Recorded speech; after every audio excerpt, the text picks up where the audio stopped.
دعوت قبول کرنے میں امیر و غریب کا فرق مت کرو۔ راہ دور ہونے کی وجہ سے دعوت رد نہ کرو۔ زندگی ایک مسافر ہے جس کا آغاز مہد اور اختتام لحد ہے۔ اس سفر میں سال منازل، مہینے فرسنگ، ایام سنگ ہائے میل اور ہر سانس ایک قدم ہے۔ بعض احمق اس غم میں گھلتے رہتے ہیں کہ اللہ تعالیٰ نے فلاں کو دولت کیوں دی۔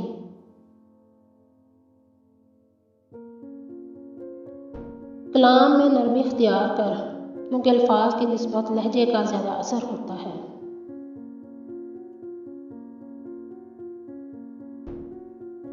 اپنے معاملات سے ہوشیار اور چوکنا رہنا اور سوچ سمجھ کر کام کرنا سعادت کی کنجی ہے۔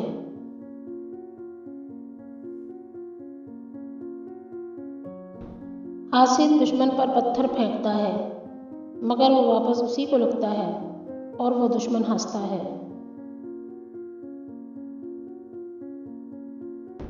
غصہ شمع انسانیت کو بجھا دیتا ہے۔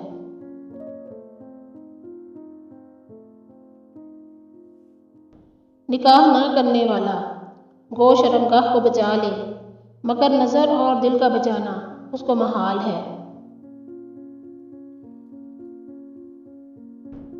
بچوں کی اصلاح مکتب میں ہے اور عورت کی گھر میں۔ نیکی اور بدی کے درمیان اتنی باریک لکیر ہوتی ہے کہ نظر نہیں آتی۔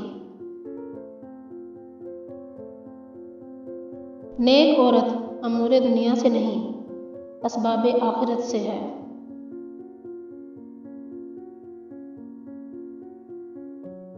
سخت کلامی سے ابر ریش جیسے نرم دل بھی سخت ہو جاتے ہیں۔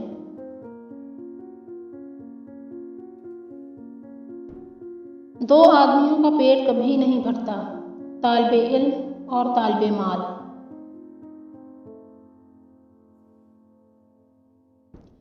بھوک سے پہلے کھانا مکروہ بھی ہے اور مذموم بھی۔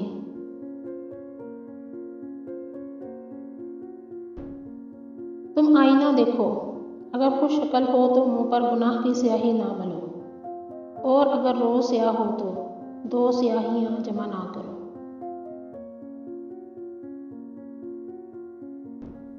غیبت اس کو کہتے ہیں کہ کسی شخص کا ذکر اس کی پیٹھ پیچھے اس طریق پر کیا جائے کہ اگر وہ سنے تو اسے رنج ہو۔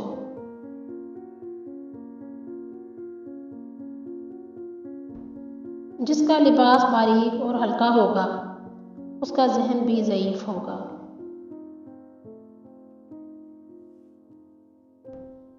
انسان کا سب سے بڑا کارنامہ یہ ہے کہ وہ اپنے دل اور زبان کو قابو میں رکھے۔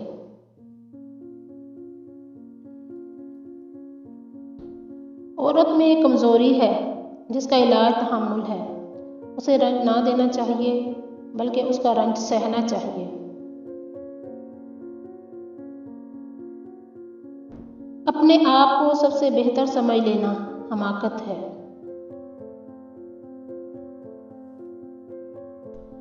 فقیر کو صدقہ دے کر احسان نہ جتلا بلکہ اس کے قبول کرنے کا خود احسان مند ہو۔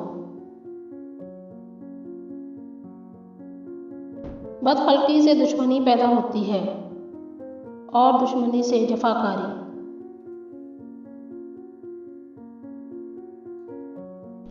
تین چیزیں انسان کو تباہ کر دیتی ہیں: حرص، حسد اور غرور۔ کھانے میں عیب نہ نکالو، ناپسند ہو تو مت کھاؤ۔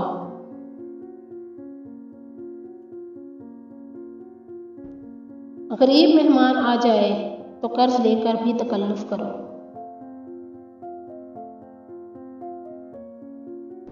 محتاجوں سے مہنگا خریدنا احسان میں ہے اور صدقہ سے بہتر ہے۔ اللہ تعالیٰ کا ہر فیصلہ عقل و عدل پر مبنی ہوتا ہے، اس لیے کبھی بھی حرف شکایت لب پر نہ لاؤ۔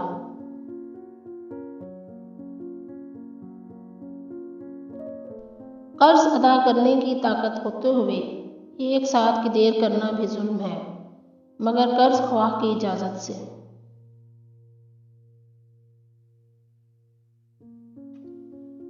تکلیف کی زیادتی محبت کی کمی کا باعث بن جاتی ہے۔ خاموشی بجائے خود عبادت ہے۔ عورت کی بدخلقی پر صبر کرنے والا حضرت ایوب علیہ السلام کے صبر کے برابر ثواب پائے گا۔